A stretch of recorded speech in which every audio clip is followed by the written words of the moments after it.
स्वर्ग से शक्तिशाली महाबली, मेरा नाम है सून वू कॉन्ग।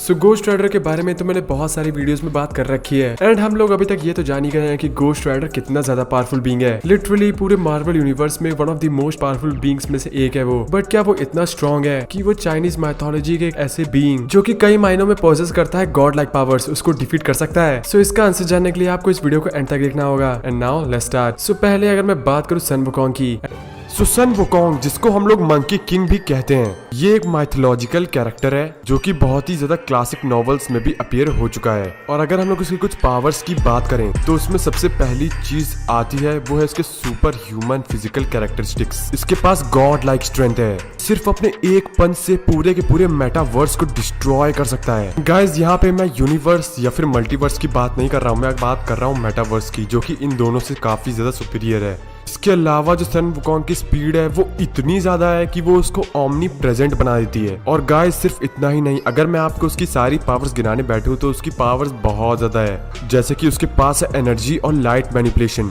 यानी कि वो पूरी तरीके से किसी भी टाइप की लाइट या फिर एनर्जी को मैनिपुलेट कर सकता है। वो फ्लाइट यानी कि उड़ भी सकता है, ज़्यूस की ही तरह अपना शेप भी शिफ्ट कर सकता है, अपना साइज इंक्रीज और डिक्रीज कर सकता है अपने विल के हिसाब से, अपने क्लोन्स क्रिएट कर सकता है, एस्ट्रल फॉर्म में जा सकता है, किसी भी टाइप के मैजिक से रेजिस्टेंट है, यानी कि मैजिक का उसके ऊपर कोई भी असर नहीं होगा। वो इनविजिबल भी हो सकता है, टेलीपोर्ट भी हो सकता है, पोर्टल्स को भी क्रिएट कर सकता है, वेदर और विंड को भी पूरी तरीके से कंट्रोल कर सकता है। वो फायर, वाटर, हर तरीके के एलिमेंट से रेजिस्टेंट है। इसके अलावा वो भी एक इमॉर्टल बीइंग है, यानी कि उसको मारा नहीं जा सकता है। वो इल्यूजन्स भी क्रिएट कर सकता है, दूसरों के माइंड को भी कंट्रोल कर सकता है, टाइम को भी पूरी तरीके से कंट्रोल कर सकता है। और उसकी इंटेलिजेंस इतनी ज्यादा हाई है कि वो उसको बना देती है नाई ओमनीसाइंट, यानी कि उसको हर चीज की जानकारी है। और गाइस सिर्फ इतना ही नहीं, सन वुकोंग की इसके अलावा भी बहुत ज्यादा टाइप की पावर्स एंड एबिलिटीज हैं। तो अगर मैं एक वीडियो में बताने बैठूं तो वीडियो काफी लंबी हो जाएगी। इसके अलावा सन वुकोंग के पास different type of deadly weapons भी है, जिसमें जो सबसे पहला उसका वेपन आता है वो है रोई जिंगू बैंग। अब ये उसकी एक मैजिकल गोल्डन क्लैस्ड रॉड है एंड ये सन वुकोंग का एक प्राइमरी वेपन भी है। एंड इसी वेपन को सन वुकोंग अपने ज्यादातर कॉम्बैट में यूज करता है। उसका ये जो वेपन है वो उसके विल्डर के हिसाब से अपना शेप शिफ्ट कर सकता है, अपना साइज इंक्रीज कर सकता है। एंड इस वेपन का यूज करके सन वुकोंग काफी ज्यादा डेडली ब्लोज को डिलीवर करता है अपने एनिमीज पे। इसके अलावा उसके पास फीनिक्स फेदर कैप है, क्लाउड स्टेपिंग बूट्स हैं एंड ये दोनों इक्विपमेंट्स भी सन वुकोंग को काफी ज्यादा हेल्प करते हैं उसकी एक बैटल में। एंड सिर्फ वेपन्स और इक्विपमेंट्स को हटा दे तब भी Sun Wukong different types of techniques का यूज करता है जो कि बहुत ही ज्यादा पावरफुल है। सन वुकोंग केपेबल है कि वो ले सके 72 टाइप ऑफ डिफरेंट फॉर्म्स, जैसे कि शेन वई शेन फा। अब इस एबिलिटी में सन वुकोंग अपनी बॉडी से हेयर को निकाल कर थ्रो करता है और उसके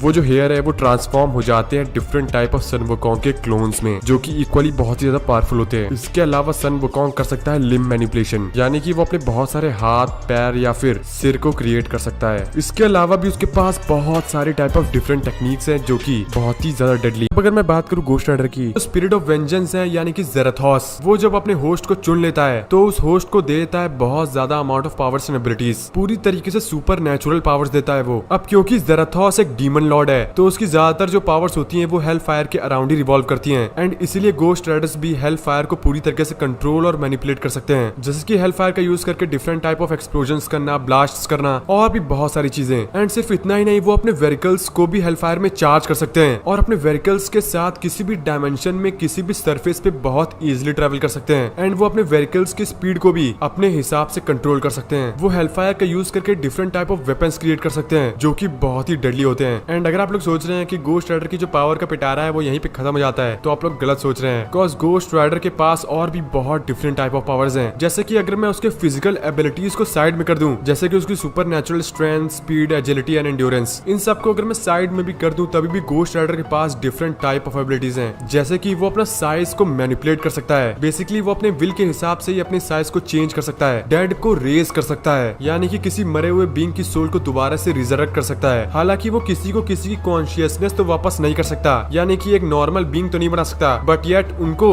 रिवाइव करके अपनी एक आर्मी जरूर क्रिएट कर सकता है जो कि सिर्फ उसका कमांड माने। थॉर की ही तरह वो वेदर को भी कंट्रोल कर सकता है, यानी कि वो किसी भी टाइप के वेदर को मैनिपुलेट कर सकता है और अपनी फाइट की सिचुएशन के हिसाब से यूज कर सकता है, जैसे कि थंडर स्टॉर्म्स को जनरेट करना, लाइटनिंग बोल्ट्स को कमांड करना एंड एक्सेट्रा। डेडली स्वॉर्म्स को जनरेट कर सकता है जो कि काउंटिंग में बहुत ज्यादा होती हैं। अपने क्लोन्स भी क्रिएट कर सकता है, यानी कि अगर एक गोस्ट राइडर कम है तो बहुत सारे गोस्ट राइडर फाइट में आ जाएंगे, बिकॉज गोस्ट राइडर के पास है क्लोन जनरेटिंग की एबिलिटी। सो आप खुद ही सोच सकते हैं कि अगर किसी फाइट में बहुत सारे गोस्ट राइडर आ गए तो क्या होगा। उसके पास पेन एंड स्टेयर की एबिलिटी है एंड ये एबिलिटी उसकी one of the most deadliest abilities में से एक है, जिसमें वो किसी भी बीइंग की सिर्फ आंखों में देखकर उसकी सोल को बर्न कर सकता है या फिर उसकी सोल को। सो ये तो मैंने बात कर ली दोनों ही कैरेक्टर्स के पावर्स एंड एबिलिटीज के बारे में। एंड अब अगर मैं बात करूं कि कौन जीतेगा in a battle between Sun Wukong versus Ghost Rider. So guys ये दोनों ही बहुत ज्यादा पावरफुल बीइंग्स हैं। बेशक गोस्ट राइडर के पास एक से एक पावरफुल एबिलिटीज हैं, बट आई डोंट थिंक कि वो सन वुकोंग को डिफीट कर पाएगा। सन वुकोंग की पावर्स जो है वो डिवाइन है एंड वो तो लूसीफर के लेवल का बीइंग है। एंड गोस्ट राइडर को ज़ेराथोस कंट्रोल करता है जो कि लूसीफर के सामने एक लोअर रैंक डीमन है। सो या इससे तो आपको समझ में आ ही रहा होगा कि सन वुकोंग का लेवल क्या है एंड गोस्ट राइडर का लेवल क्या है। बट आप लोग मुझे अपने ओपिनियंस भी कमेंट सेक्शन में बता सकते हैं। आपके हिसाब से कौन ज्यादा पावरफुल बीइंग है, मुझे अपने ओपिनियंस कमेंट सेक्शन में बताइए। And now thanks for watching.